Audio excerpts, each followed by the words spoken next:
Our next speaker is well known and loved. It's Alanna Hartzok. Alanna is the IU General Secretary and UN NGO Representative Outreach Coordinator for the Robert Schalkenbach Foundation and founder, co-director of Earth Rights Institute. Her book, The Earth Belongs to Everyone, received the Radical Middle Book Award. She stood for US Congress in the Green Party in 2001. Under contract with UN Habitat Agency and with input from 24 people from 9 countries, she developed the Land Rights and Land Value Capture online course. So far, 900 people enrolled from 95 countries, and it's now under renovation. Something here that says replay links to a 5-part tele-seminar series of 14 speakers she produced last year titled Sustainable Economics for the 21st Century are here. Oh, replay links are here. Okay. At her website, www.earthrights.net, along with her book and other writings in publications and articles. In 2011, Alanna received the International Earth Day Award. Thank you. I'm going to try to talk at least as quickly as everybody else.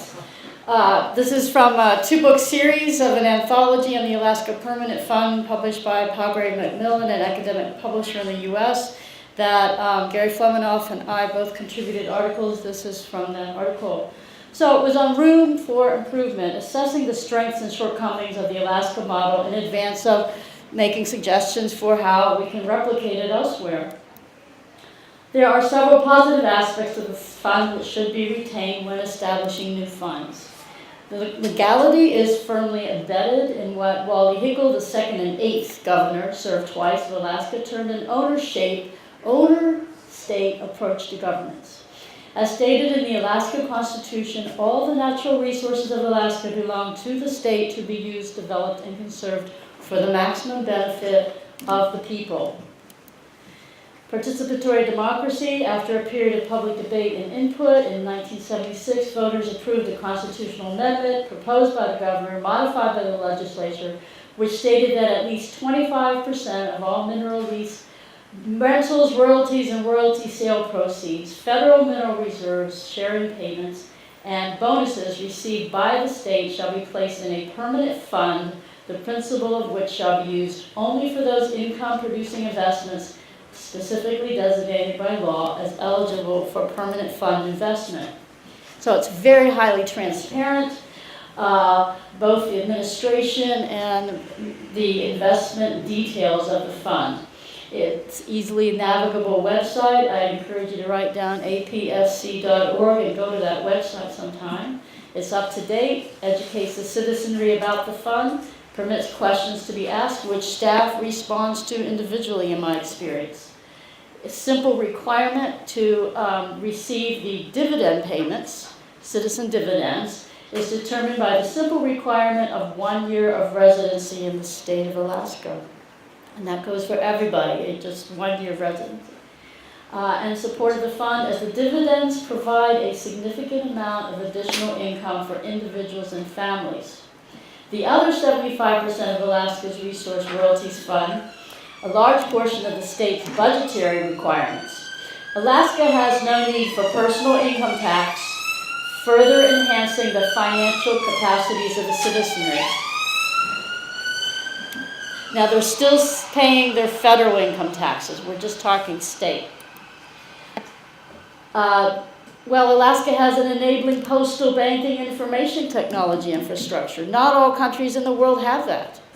We take it for granted in some of the world that without a postal system capable of providing accurate name and address information, surety that your dividend checks will be delivered to recipients in a timely manner, and a banking system that enables checks to be cashed, the dividend program cannot be administered in a fair and efficient manner.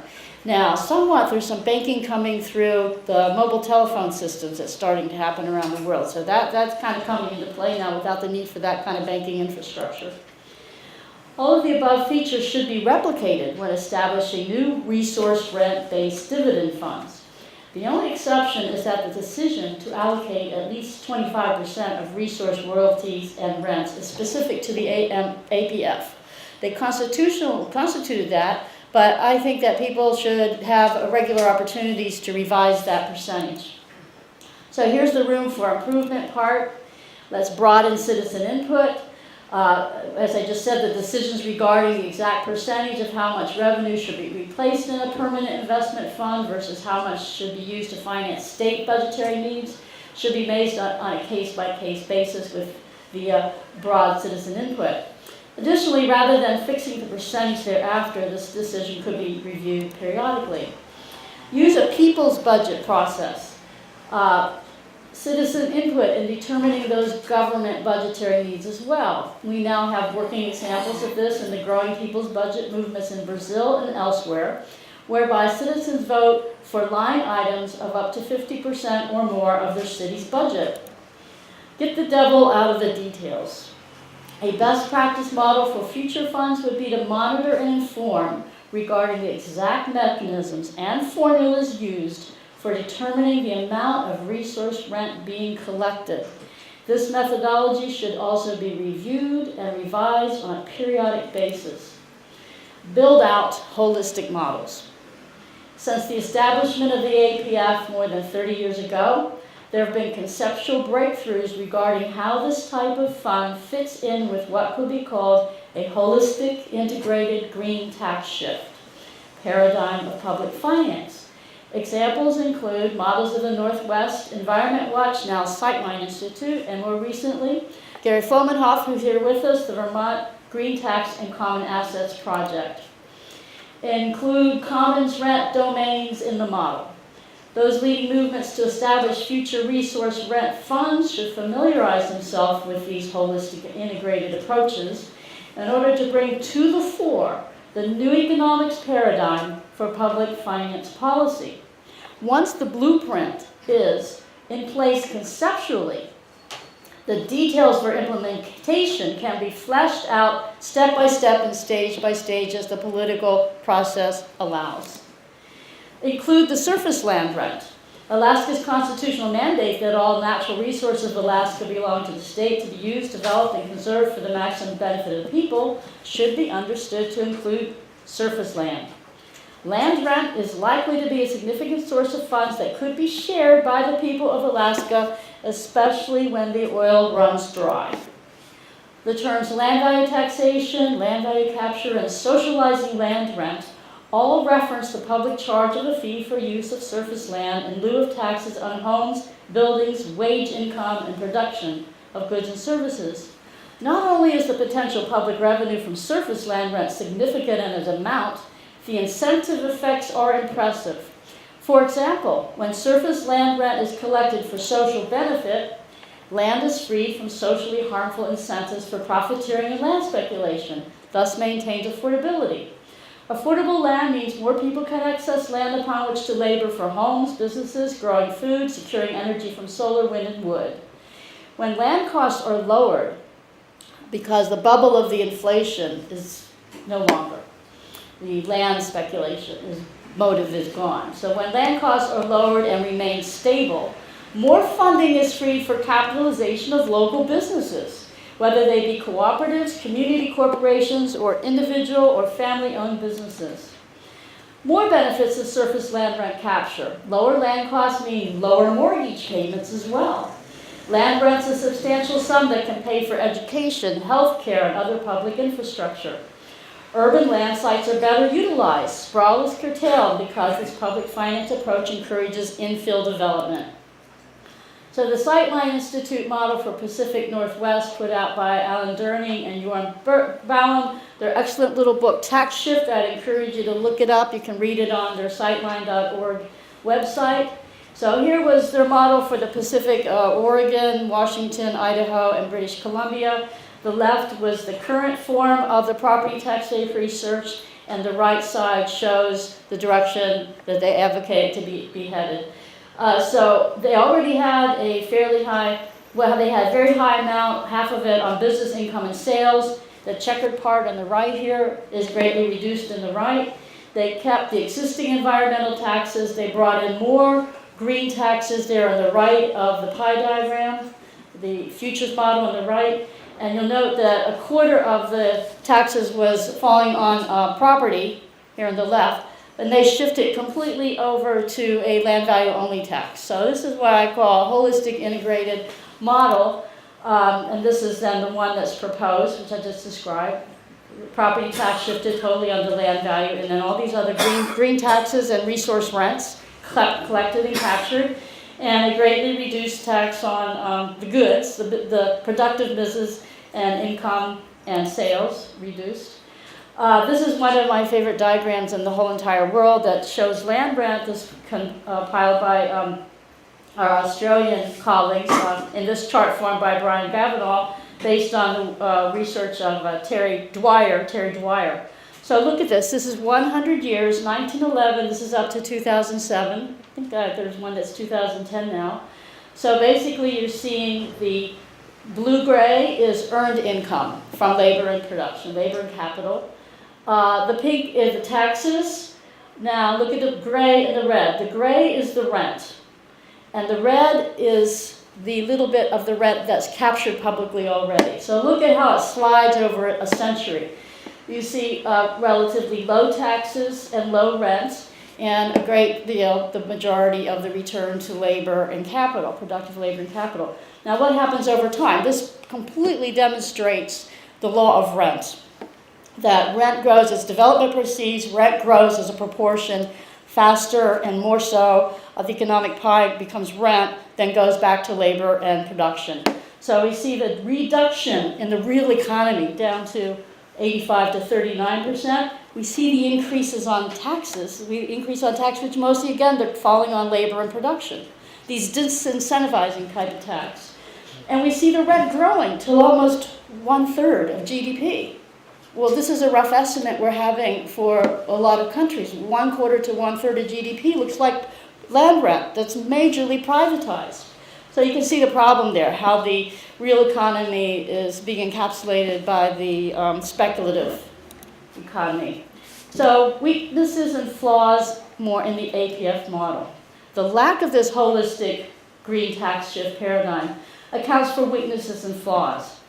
The fund is frequently criticized by environmentalists who maintain that by distributing dividends sourced from petroleum, aligns the people with the interests of those engaged in polluting, non-renewable extractive industries. There's likely some truth in this. Without a commitment to shifting to renewable forms of energy, Alaskans may end up with higher energy costs and worsen environmental conditions in the future. Using a substantial portion of the oil rent to invest in renewable energy, either developed by the state or low-income loans to private sector, would address this concern, as would polluter pay taxes. And it's also important to understand, this has been, do I have 5 minutes? Did I see your hand for 5, or how are we doing? That dividends are drawn from the interest. Okay, the rent is put into a fund, but then the fund is invested in a regular investment fund with no social criteria. So I'll see if I can go through but that's going to be my concluding point. They can only invest in income-producing investments. The goal should be to maintain the safety of principal while maximizing total return. That's a prudent investment role. So again, no socially, they're not even enabled. They're not constituted. They're not allowed to have any other criteria other than profit. Well, what do you think ends up? You have a multi-billion-dollar fund going around the world for the highest rates to come back to the fund. What are they going to invest in? Well, that's what's happening. That's the problem with the Alaska Permanent Fund. When I was working in Philadelphia doing land value tax work, I came to realize that the fund owned land in Philadelphia. The fund was set up to extract our land rent to the people of Alaska to pay for their fund. So that is the main point I'm going to leave you with. I don't know what else I had here, but my time's running out. No, you can keep going. You come on thought. Then I went into how the fund actually in investing in this prudent investor role, like investing in Chevron and these companies, say in Nigeria, that have no social responsible investment criteria, and then it ends up exploiting people around the world. So a fund set up to do this great thing of give Alaska their citizen dividends from rent ends up in the long run, because of the way it's structured with the investment fund. It's part of the exploiter system. So we got to really turn that around. We need a lot of transparency. That's good. That's good about the fund. So ultimately, the only rational, supportable, moral, just, and ethical basis upon which the citizens of Alaska can exert a claim to the oil resources of Alaska is by birthright to the gifts of nature, not by first claim, not by any kind of conquest, simply as a citizen's right to resources. Now that cannot be exclusive. That has to be a universal claim. Has to acknowledge that all human beings have an equal claim to land and resources. Thus, the deepest ethical dimension of territorial rights recognizes that humanity is one and indivisible in its fundamental claim to the earth as a birthright of all. I think I'll end there. Thank you.